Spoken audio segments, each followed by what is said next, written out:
तसं नाहीये महाराज. इकात आणलेल्या गोष्टीला कोणी जपतो? 10 लाख दिलेत भाऊ, 10 रुपये नाही, 10 लाख. अजून 5 वर्ष जाऊ द्या, आरती करतील लोक उठलं बायकोशी. प्रभाते म्हणे बायको चिंतित जावे आणि कामाला जाते. याला दारू कारणी होते.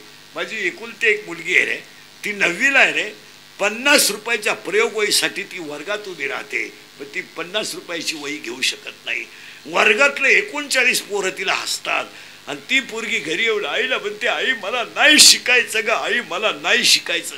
आई म्हणते, मी कामाला जाऊन तुझे 50 रुपये भरील, पण तू करणं. आई हा 50 रुपयाचा विषय नाही आहे आई. कमी मार्क असणारे पोरं मला वर्गात हसतात, याचं मला वाईट वाटतं. जर मला 50 रुपये दिले ना आई, तर मी तुला 80% मार्क पाडून टाकीन. आई गपकन गाल ओढते, पदर ओढते, मुका घेते, डोक्यावरच्या पदरानं मुलीचे डोळे पुसते. बाई ते आपल्या नशिबात नाहीये. बायको नवऱ्याला दोष देत नाही, त्याच्या घरच्यांना दोष देत नाही, ती तिच्या नशिबाला दोष देते. आणि ती म्हणते, बाई एवढे मार्क पाडणं, एवढे चांगले कपडे घालणं, ही आपल्या काय अवस्था आहे लोकांची, काय अवस्था आहे जीवनात. अरे लोक फक्त कडक कपडे घालतात आणि पांढरी केस काळी करतात आणि मिश्या काढून बोंबलत हिंडतात, कडक टोप्या घालतात आणि स्वतःला शाले समजतात. संसाराच्या बाबतीत फेल लोक आहे. मला फेल काय नाही, फक्त गाड्या घेतल्यात, बंगले बांधलेत, बापन पोरे एका गाला सला चिअर नाही, एका गाला सला बापाची पोराची चिअर आहे, फक्त मधी पडदा आहे. त्या बाजूनं पोरे आणि ह्या बाजूनं बाप आहे. महिला म्हणत तुम्ही आयुष्यामध्ये सगळं केलं, बोलू नये. माझं कीर्तन महाराज मधून कधी ऐकायचं नाही, ते महाराज मरू दे उलत होते तिकडं. माझं कीर्तन महिला म्हणतो 2च गोष्टीनं ऐकायचं. एक तर तुमचा मुलगा म्हणून ऐकायचं, नाही तर तुमचा भाऊ म्हणून ऐकायचं. तुमचा भाऊ म्हणून आम्ही तुम्हाला बोलू शकतो आणि तुमचा मुलगा म्हणून आम्ही तुम्हाला बोलू शकतो. माझ्या बोलण्याचा राग येतो लोकांना. 31 वर्ष माझी लोकांच्या शिव्या खाण्यात गेले. 31 वर्ष थोड्याकरता कशाला बंद करायच्या म्हणून लावून धरल्या. असा माणूस नाही राहिला का त्यानं मला घोडा लावला नाही. आणि माझ्या आयुष्यात माझा एकच गुण आहे, मी फक्त खरं बोलतो. महिला म्हणतात तुम्ही सगळं केलं आयुष्यात, मुलगा मला आहे, मुलगा तुम्हाला आहे, मुलगी मला आहे, मुलगी तुम्हाला आहे, मी तुम्ही एकच आहे, फक्त मी उभा तुम्ही बसले, मी तुमच्या भावासारखा आहे. भावासारखा आहे. महिला म्हणतात तुम्ही आयुष्यात सगळं केलं, पण पोरांची आणि पोरींची लाड करून तुम्ही संसाराची वाट लावली, एवढं ध्यानात ठेवा. तुम्ही सतत नवऱ्याला कमी लेखलं, सतत याला कधीच तुम्ही आदराची वागणूक दिली नाही. अरे नवऱ्याला तुम्ही घाबरावं या मताचा मी नाही, पण निदान पोरांना वळण लावायला नवऱ्याची भीती तरी दाखवावी, एवढं तरी तुम्ही करा. आज यातले निम्मे लोक आहेत कीर्तन संपल्यावर घरी जाऊ वाटत नाही, निम्मे म्हणून पिऊन जातात. एवढा काच आहे या लोकांना, काच. आता मी फुटक्या तोंडात असल्यामुळं बोलतो आणि ते आतले गाठीचे असल्यामुळं सहन करतात. नाही तर कुत्रीवाणी बायको धावती घरी गेल्या, कुत्रीवाणी. आणि वरून महिला म्हणत तुम्ही काय केलं पाहिजे, कधीच नवऱ्याची आदराची वागणूक दिली नाही. तुम्ही कधीच पोराला म्हणलं नाही तुझ्या बापानं कष्ट केले, कधीच म्हणलं नाही तुझ्या बापानं शून्यातून उभं केलं. पोरग विचारायला आला आई उद्या रविवार आहे, मग सहलीला जायचंय मला, आईनं स्पष्ट म्हणायचं कबूल होऊ नको, त्यांना विचार. मला बोलता येणार नाही, उद्या ते मलाही बोलतील आणि तुलाही बोलतील, एकच वाक्य, त्यांना विचार. आणि पोरगा गायर गेल्यावर नवऱ्याला सांगायचं पाठवू नका, येईल विचारायला तुम्हाला तो, त्याचे मित्र नालायक आहेत. बाईनं सांगितलं पाहिजे. आणि पोरगा बापाला विचारायला गेला, बापा सांगितलं कान फाड फोडेल, जमणार नाही, मिटला, थोडे हातपाय आपटीन, जेवणार नाही, काही करीत नाही तो. पण आई डायरेक्ट सांगते त्याचं ऐकू नको. त्यांना आयुष्यात आनंद कळला नाही. तुझा तू जाय 90 पे डोंगर पायला जाय आणि टाक उडी. गेला फुल प्याला. 3 जण मोटरसायकलवर बसले, 4 जण फुल प्याले, कबरे बांडेच होते एवढे, फुल प्याले. आता 4थं गाडीवर कुठं बसेल असेल मोटरसायकलवर, गॅरेजवर, टांगड्या फाकेल.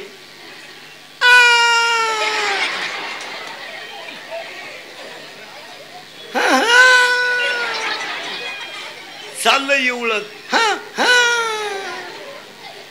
धडाकलं, दोन्ही बॉल सटकले आणि मेलं. आणि त्याच्या दहाव्याला इंद्रिकरचं प्रवचन ठेवलं. काय वांग सांगू का मी दहाव्यात? मला सांगा, प्रवचनाला ओवी नको का? मग बॉल सटकल्याची ओवी कुठे ज्ञानेश्वरी? आणि याला सगळ्याला जबाबदार महिला म्हणलं तुम्ही. पोराची बाजू पोरा समोर आणि पोरी समोर कधीच नवऱ्याचा अपमान करायचा नाही, कधीच नाही. उलट पोरांना भीती दाखवायची. अवघड आहे बरं का त्यांचं काम. ते गप राहतील आणि फटकवतील असं दम देत आहेत. पण तुम्ही कायम, आता आम्हाला कायम पाण्यात पाहिलं, कायम त्याचं ऐकू नको, तो तसाचे, त्याला काही बोला ना, बोला, कळत नाही त्याच्यात गाढवात काही फरक नाही. मी त्याला 9वी पासून पाहते. मी सोडून दुसरी त्याच्यापाशी राहिली.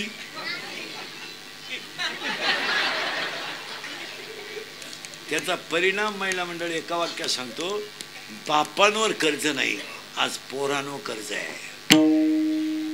हो, बापांवर कर्ज नाहीये, पोरांवर कर्ज आहेत. पोरांवर, पोराचा मोबाईल हप्त्यावर आहे, पोराची गाडी हप्त्यावर आहे. 100 पोरांमध्ये 93 पोरं दारू पितात. करा माझ्या पुढे 100 पोरं रांगेत उभे, मी तुम्हाला 93 पोरं दारू पिणारे दाखवतो. बोलन कोण? जो बोलेल त्याची बातमी पडेल, जो बोलल त्याचा बांबू उपाटला. या जगात खरा बोलला का त्याचा दावा झालाच. मी 1000 शिव्या रोज खाणारा माणूस आहे. मी काय भाऊबंद नाही कोणचा, फक्त आम्ही खरं बोलतोय. महिला म्हणलं, बापानो कर्ज नाही, पोरानो कर्ज आहे. बापानं मोबाईल शॉपी टाकून दिली, पोरानं गेम सुरू केली. 3000 लावले ना, सर गेलं, 3000 लावले, 9000 आले, 9000 लावले, 41,000 आले. 1000ची पार्टी दिली, 40 लावले, 1.5 लाख गेले. दुकान इकलं. दुकान इकलेली 3 जण तिथं बसले बॉक्सच्या जवळ.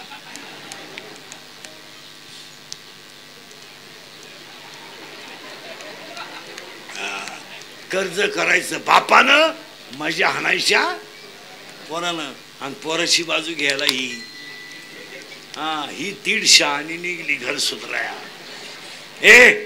ही म्हणती 3 लाख म्हणजे काही लई नाही. पण उद्या जर माझ्या दाद्यानं काही बरं वाईट केलं तर इस्टेटीला का, तुम्हीच म्हणा बरं का, मी काय म्हणलो नाही. इस्टेटीला का काढी लावायची का? 10 गुंठे इका. पण दाद्याचं कर्ज, बिचाऱ्या बापानं 10 गुंठे इकली, दाद्याचं कर्ज फिटलं. दाद्या प्यायला लागला. बाप म्हणला आपला दाद्या तर प्यायला लागला. हे पहा, माझ्या पोराची चव घाल नका, तो काही कायम पेत नाही. आणि प्याला तर प्याला, आपल्याला काही लई नाही. एकुलत एकच. दाद्यानं आणली कोणशी पोर घरात, आणू द्या. मा दाद्या किती भाग्यवान आहे. लोकांच्या पोरांना बायको करता बायको मिळाला नाही, त्यानं कोणशी का होईना पण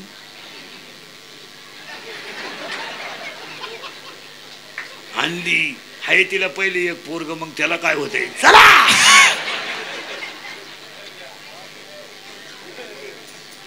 खरंय का खोटंय बोला.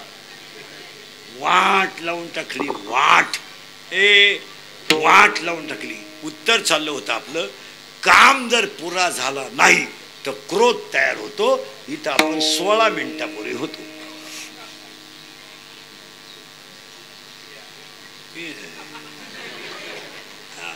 आता ऐका, काम तयार झाला, तो जर पुरा झाला नाही तर क्रोध होतो.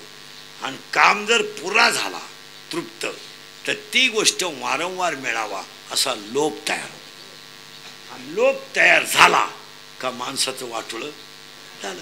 असे 12 पोरं याच्यात राहायला आले आणि याच्यामध्ये एक माया म्हणजे माया होतीच तयार. तिचा बाप पांडुरंग आहे, त्यानं ह्या गावात पाठवली. तिची आई वासना आहे, तिचा नवरा मी आहे आणि तिला 4 नंदा आहेत.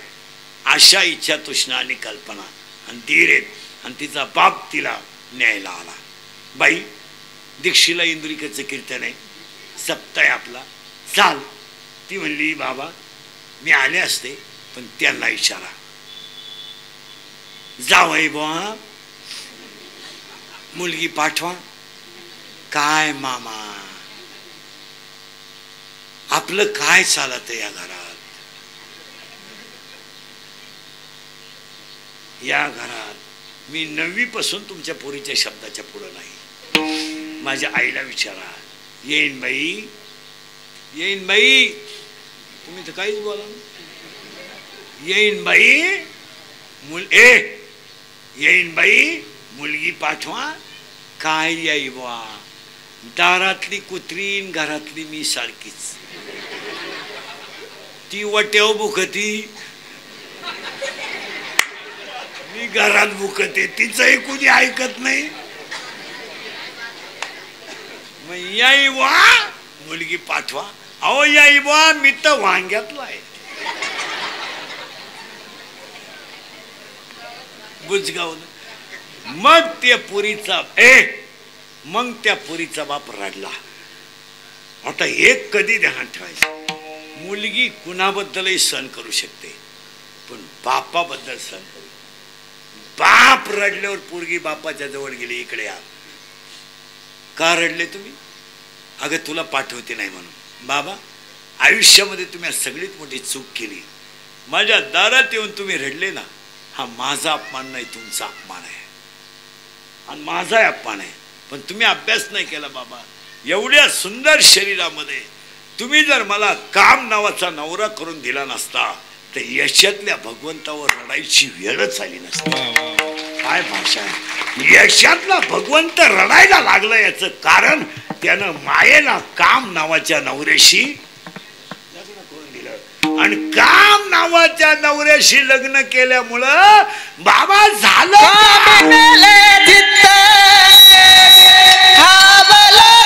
की पैसे पोराच्या बापाचे.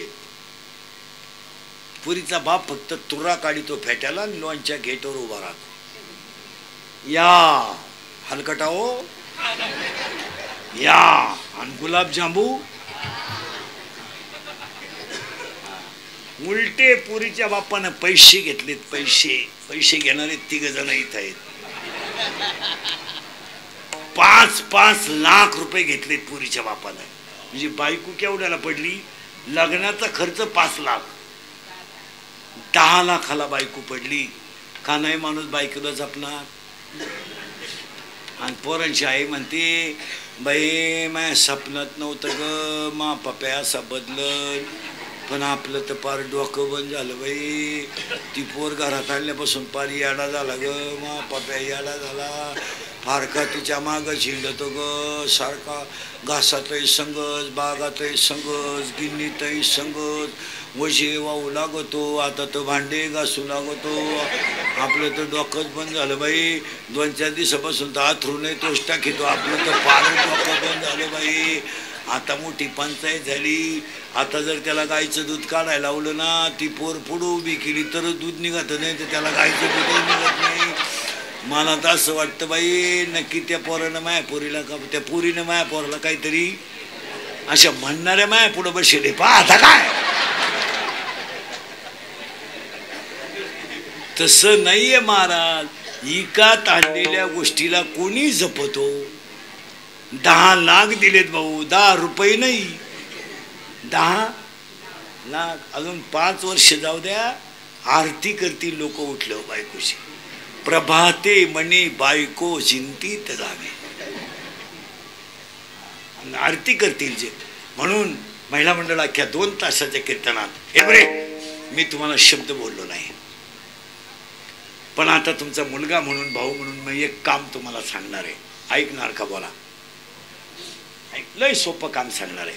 स्वयंपाक चालू आहे, गॅसवर पातेलं वितलं आहे आता मेथी खोडायची आहे, कोथिंबीर खोडायची आहे, वांगे कापायचे, बटाटे कापायचे, आलं कापायचे. माझं एक काम करा, ती मेथी खोडताना भाजी खोडताना मुलाला आणि मुलीला जवळ बोलवा आणि काहीच करू नका, तिघजण हरिपाठ करा. मी म्हणणारच नाही देवळात जाण मोकार आळला, ते आपल्या बजेटमध्ये बसत नाही.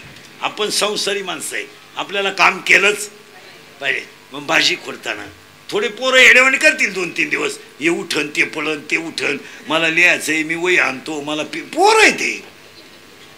मग अशा वेळेस त्याला थोडा लाड द्या. भाऊ तुला उद्या डबे भजे देईन, तुला उद्या सकाळी चांगलं गरम दूध देईन. असे 8 दिवस नादी लावा. 8 दिवसानं तुमचं पोरग तुम्हाला म्हणेल मम्मी आज हरिपाठ राहिला. आणि हा प्रयोग जर तुम्ही महिनाभर केला तर तिथून पुढे तुम्हाला हरिपाठ करायची गरज नाही. त्या टायमाला तुमच्या मुखातून आपोआप हरिपाठ निघणार. माऊली तो करून घेणार म्हणजे गेला. 5-6 वाजले का आपोआप माऊली हरिपाठ करणार. आमच्या शेतकऱ्याच्या अडाणी बाया आहेत महाराज, जर कांदे लावायला खुरपायला गेल्या तर 9-9, 10-10 गवळणी म्हणतात बाया. आणि ते बी असं नाही काम बुडून नाही, रोप लावताना खुरपताना पण तल्लीन होऊन जातात, त्यांचा थकवा दूर जातो. एक खरं सांगू, हरिपाठ हा कोवळ्या बाळाने दिलेला प्रसाद आहे. आणि कोवळ्या बाळाने दिलेल्या प्रसादावर जग सुखी झाल्याशिवाय राहणार नाही. आणि ह्या पोरांना जर हरिपाठ नसले आणि काहीच नसलं, वाट लागून गेली पिढीची वाट. अहो आता हे म्हातारे माणसं मेल्यावर सप्ते करीन कोण गावात? कोण करीन? कोणी करायची सप्ती? नवीन मंडळी देवळा काही येत नाही, जुनी मंडळी कोणाला जमून देत नाही. जुन्यांनी तर फार उक्त घेतल्यासारखं झालंय. मीच पाहिजे का आला, तू पाहिजे, तू झोप ना थोडा. काही गाव इकणार आहे का देऊळ? आणि नवीन पोरांना सवड नाही आणि जुनी कोणाला जमून देत नाही. आरत्या करायच्या कोणी? कुटीचे देवळं बांधून ठुलेत, झुराळ झाले देवळाने. कोणी झटकीत नाही का नाही. इंदुरीकर बोलला का त्याची तारीख ना घेऊ का, तो काही बोलतो. मी काय येडाबिडा आहे का काय की मी कवठ्याला आंबा म्हणतोय का? फक्त खरं बोलतोय. नाही तर 8-10 दिवसातून आता गावात एवढी तरुण पोरं आहेत. हनुमंताचं सुंदर मंदिर आहे. शनिवारी मंदिर थोडं 2-4 पोरांनी येऊन 2 बादल्या आणून धुवून काढलं पाहिजे. हनुमान चालीसा लावून दिली पाहिजे तेव्हा. काय या रविवारी 2 जण आले, हाय किती? 3 बादल्याचं काम आहे. एक फडकं आणलं पाहिजे. ती 2 पोरांचं काम पाहिलं का पुढच्या रविवारी 4 जण येतात. एकानं कोणीतरी ते सुरू करून दिलं पाहिजे. एखाद्या 2 मुली आहेत, आज आपल्याला रविवार आहे, सुट्टी आहे, पावडर आणली, रांगोळी मारुती पुढं काढली, पुढच्या रविवारी दुसरी पोरगी त्याला जोड येते. आपल्याला परमार्थ करायचा आहे पण धर्म वाढवून करायचा आहे. आपल्या मुळात आपल्याला माणसं वाचवायचीच नाही, आपल्याला धर्म वाचवायचा आहे. मग आपल्या पोरांनी तसं केलं पाहिजे. घरात हरिपाठ सुरू झाला पाहिजे. भाकरी करताना आईनं चपातीचं पीठ मिळताना म्हण सुंदरते ध्यान देवाची द्वारी, मी हिनं म्हणायचं चौवेरी ध्यान. पोरे आईजवळ बसतात, आईचा सहवासही लागतो आणि सगळ्यात महत्त्वाची गोष्ट हरिपाठ होतो. आज घरांमध्ये तमाशे झाले महाराज, तमाशे. घरात तो तमाशा. आणि गावांमध्ये चांगलं करायला निघलं का तो मोबाईलला ग्रुप आलाय.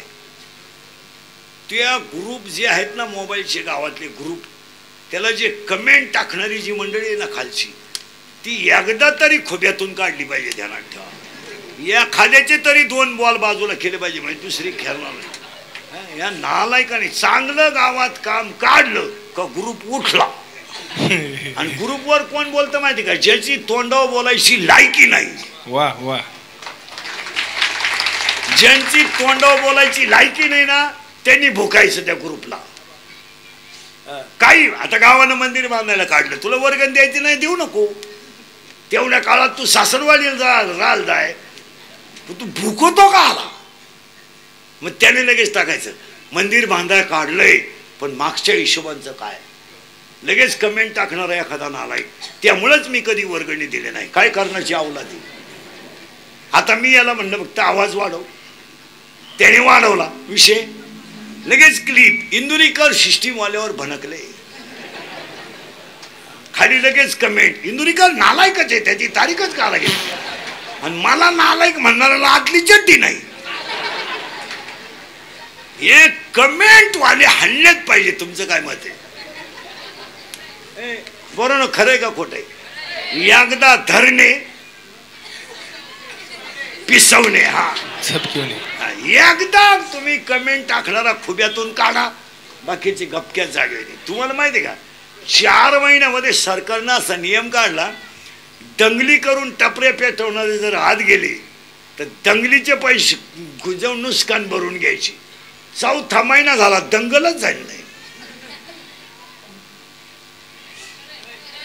4 महिने दंगल नाही, हो नाही, चू नाही. का सापडला का आत? टपरी पेटवायचोगीच होती, काहीच नव्हतं तिच्यात. 3च बिड्याचे बंडल होते, पिटली टपरी. त्यानं क्लेम लावला 3 लाख, म्हणजे बिडी 1 लाख रुपयाला बिडीचा बंडल. तसे 2-3 जण तुम्ही खुब्यातून काढले ना कमेंट, अहो गावात बसावं, 10-5 जणांनी मिटिंग घ्यावी, त्याच्यावर तडजोड होईल. गोष्ट खरी का खोटी?